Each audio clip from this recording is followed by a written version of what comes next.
बिस्मिल्लाहिर्रहमानिर्रहीम। अस्सलाम वालेकुम दोस्तों। इस लेक्चर में हम बिल्स ऑफ एक्सचेंज का क्वेश्चन नंबर 1 सॉल्व करेंगे। क्वेश्चन हमारे पास A sells goods to B for ₹20,000 and draws a bill for 3 months। B accept the bill and return it to A. A ने बी पर ₹20,000 की goods sale की और ए ने फिर बी के नाम एक बिल्स ऑफ एक्सचेंज लिखा जिसकी ड्यूरेशन है 3 months। हमेशा याद रखें कि बिल्स ऑफ एक्सचेंज हम तब ही लिखते हैं जब क्रेडिट बेसिस पर सेल्स या परचेजेस की हों, ठीक है। फिर ए ने जो बी के नाम बिल्स ऑफ एक्सचेंज लिखा, बी ने उसको एक्सेप्ट किया और ए को वापस कर दिया। अब बिल्स ऑफ एक्सचेंज पड़ा हुआ है ए के पास। The bill is honoured on due date. Give journal entries in the books of A and B under the following circumstances. When the bill is kept by A with himself till due date। हमें बताया जा रहा है कि आपने हमें journal entries बतानी है कि जब उन्होंने गुड सेल परचेज की तब जर्नल एंट्री क्या होगी, जब बिल्स ऑफ एक्सचेंज बी ने एक्सेप्ट किया तब एंट्री क्या हुई बी की बुक में, और ए की बुक में एंट्री क्या हुई जब उसने बिल्स ऑफ एक्सचेंज बी से रिसीव किया। इसके बाद टेल ड्यू डेट मीन्स के 3 months के बाद भी जब बिल्स ऑफ एक्सचेंज ए के पास पड़ा रहा, ए ने बी से 3 month बाद कैश रिसीव कर ली, तो तब जर्नल एंट्री क्या होगी। अगर बिल्स ऑफ एक्सचेंज ए अपने किसी क्रेडिटर सी को ट्रांसफ़र कर देता है, देखें when the bill is endorse to C his creditor, अगर उसके पास पड़ा ना रहती 3 months तक, वो 3 months से पहले ही अपने किसी क्रेडिटर को बिल्स ऑफ एक्सचेंज ट्रांसफ़र कर दे, तो तब जर्नल एंट्री क्या होगी। या when the bill is sent to bank for collection, A bills of exchange 3 months से पहले ही बैंक को दे दे कि आप मेरे बिहाफ पर बी से 3 months बाद कैश रिसीव कर लें, तो तब जर्नल एंट्री क्या होगी। एंड फोर्थ हमारे पास when the bill is discounted with the bank at 12% per annum. या ए क्या करे 3 months तक बिल्स ऑफ एक्सचेंज को अपने पास ना रखे और 3 months का वेट ही ना करे कि 3 months कंप्लीट होंगे तो मैं बी से कैश रिसीव करूँगा। वो 3 months से पहले ही बैंक से बिल्स ऑफ एक्सचेंज को डिस्काउंट कर लेता है। डिस्काउंट मीन्स दैट कि टाइम पीरियड से पहले ही बैंक ए को पैसे दे देगा, लेकिन उसमें से कुछ परसेंटेज अपने पास रख लेगा, ठीक है। तो यहाँ पर हमें परसेंटेज बताई गई है 12%। इस क्वेश्चन में आपने करना क्या है, आपने देखना है कि जब आप फर्स्ट सिचुएशन को सॉल्व करेंगे तो आपने देखना है कि 3 month तक अगर बिल्स ऑफ एक्सचेंज ए के पास रहेगा तो वो बी से पैसे जब लेगा तो एंट्री क्या होगी। जब दूसरी सिचुएशन में हम इसको सॉल्व करेंगे तो फिर फर्स्ट वन को आपने भूल जाना है।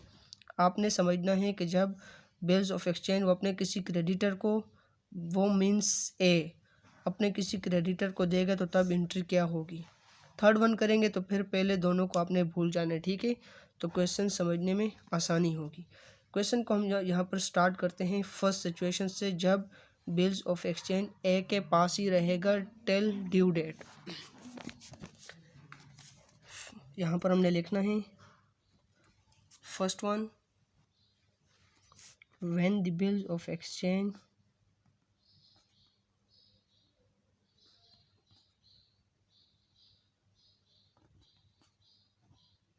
retained till due date।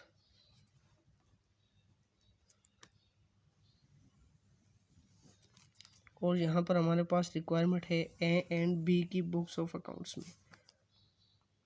A and B, ए हमारे पास ड्रॉर है और बी हमारे पास ड्राई है।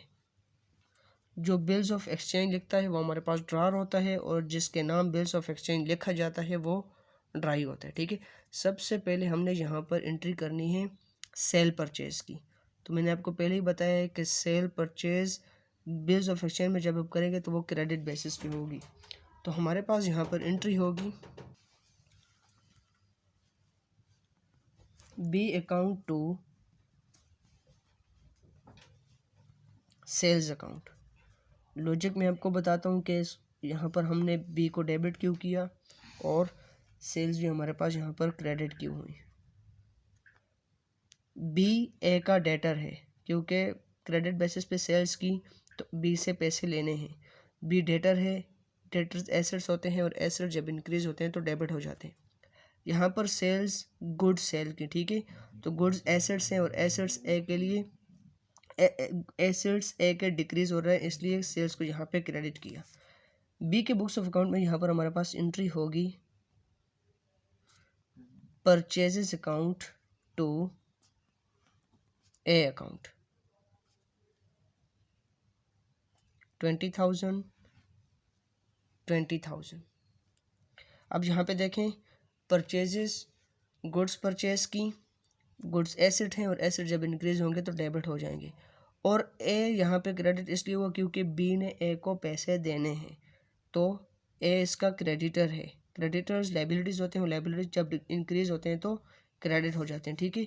और नरेशन आपने यहाँ पर लिख देनी है being goods sold on credit and being goods purchased on credit. अब सेकंड एंट्री होगी हमारे पास यहाँ पर जब बी बिल्स ऑफ एक्सचेंज को एक्सेप्ट करेगा। ए बी के नाम बिल्स ऑफ एक्सचेंज लिखता है 3 मंथ्स का, बी उसको एक्सेप्ट करता है और ए को वापस दे देता है, ठीक है। तो ए के पास बिल्स ऑफ एक्सचेंज आ जाता है, एक्सेप्टेंस रिसीव हो जाती है और बी उसको एक्सेप्टेंस देता है।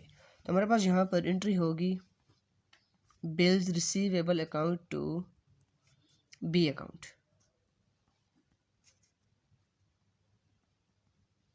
20,000 और 20,000 से क्रेडिट। नेक्स्ट एंट्री होगी हमारे पास यहाँ पर बी की बुक्स में A account to bills payable account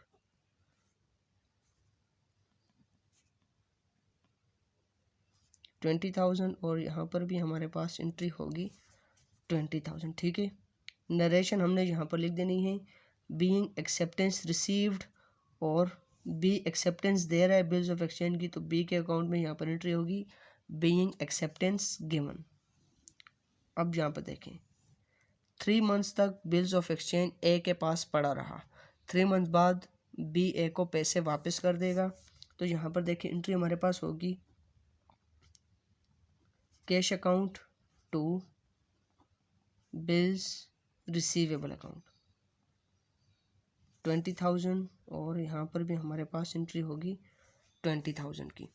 cash ए का एसेट है और एसेट जब इंक्रीज होते हैं तो डेबिट हो जाते हैं। बिल्स रिसीवेबल भी एसेट था कि रिसीव करने थे, एसेट यहाँ पर डिक्रीज हो रहे हैं क्योंकि कैश रिसीव हो गई, इसलिए यहाँ पर बिल्स रिसीवेबल को क्रेडिट कर दिया।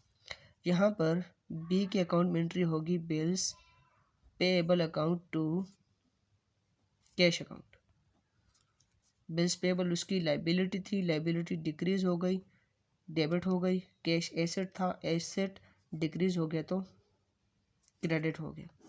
हमारे पास यहाँ पर नरेशन होगी ए की बुक में बीइंग कैश रिसीव्ड, और यहाँ पर बी की बुक्स में एंट्री होगी बीइंग कैश पेड, ठीक है। फर्स्ट सिचुएशन हमारे पास यहाँ पर कंप्लीट हो गई। अब सेकंड हमें जो क्वेश्चन में बताया गया है when the bill is endorse to C his creditor, वो कह रहा है कि यहाँ पर पहली 2 एंट्रियाँ हर सूरत में सेम होंगी, ठीक है। हमेशा थर्ड एंट्री में यहाँ पर चेंजिंग होगी। अगर बिल्स ऑफ एक्सचेंज यहाँ पर देखें 3 मंथ्स उसके पास ही पड़ा रहा और उसने कैश रिसीव की। अगर बिल्स ऑफ एक्सचेंज ए के पास न रहता, वो अपने किसी क्रेडिटर को सेंड कर देता, यानी ए ने अपने किसी क्रेडिटर यानी सी को 20,000 रुपये देने थे, तो उसने बिल्स ऑफ एक्सचेंज सी को ट्रांसफ़र कर दिया कि 3 मंथ्स बाद आप मेरे डेटर यानी बी से इस कैश को रिसीव कर लें, ठीक है। तो हमारे पास अगर ऐसी सिचुएशन होगी तो तब जर्नल एंट्री क्या होगी। सेकंड है हमारे पास यहाँ पर bills of exchange is endorsed to see his creditor,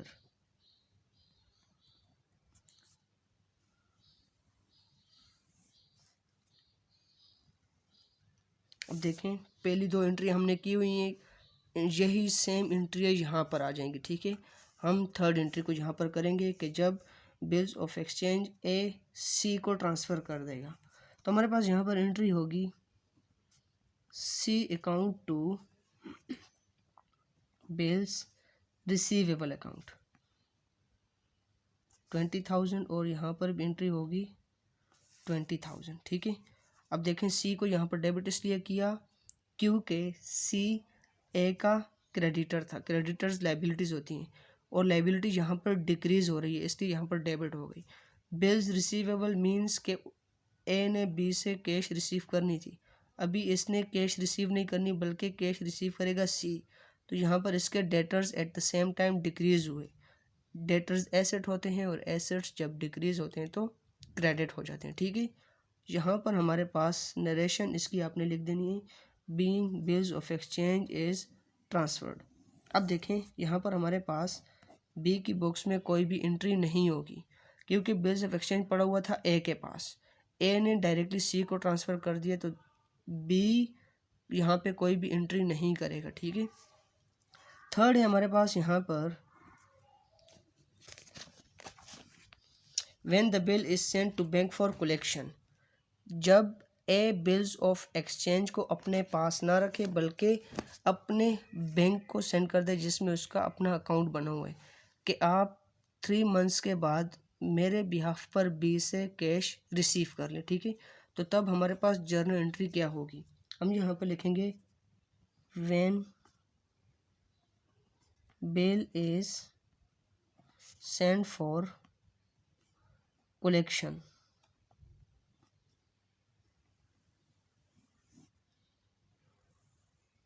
अब यहाँ पे देखिए पहली दो एंट्रीज सेम ही होंगी, अगर आप करना चाहें यहाँ पर भी तो इसी तरह एंट्रीज करें।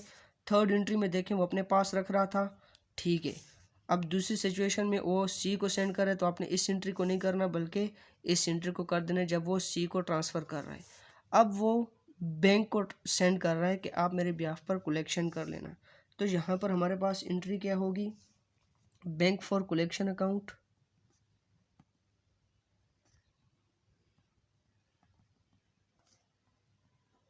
To bills receivable account 20,000 and 20,000। ठीक है, बैंक को सेंड किया, इसके बैंक अकाउंट में पैसे आएंगे तो 20,000 डेबिट हो गया। बिल्स रिसीवेबल एसेट्स है और एसेट्स यहाँ पर उसके डिक्रीज़ हो रहे हैं इसलिए यहाँ पर उसने क्रेडिट कर दी। और यहाँ पर हमारे पास नरेशन आएगी being bills of exchange is transfer to bank for collection. अब फोर्थ हमारे पास यहाँ पर रिक्वायरमेंट है when the bill is discounted with the bank at 12% per annum. 3 month से पहले ही अगर ए उस बिल्स ऑफ एक्सचेंज को बैंक से डिस्काउंट कर ले, डिस्काउंट मीन्स 3 मंथ्स पहले ही बैंक से पैसे ले ले, तो 12% पर एनम के हिसाब से बैंक उससे कुछ चार्जेस लेगा। तो तब हमारे पास यहाँ पर एंट्री क्या होगी, when bills of exchange is discounted with bank.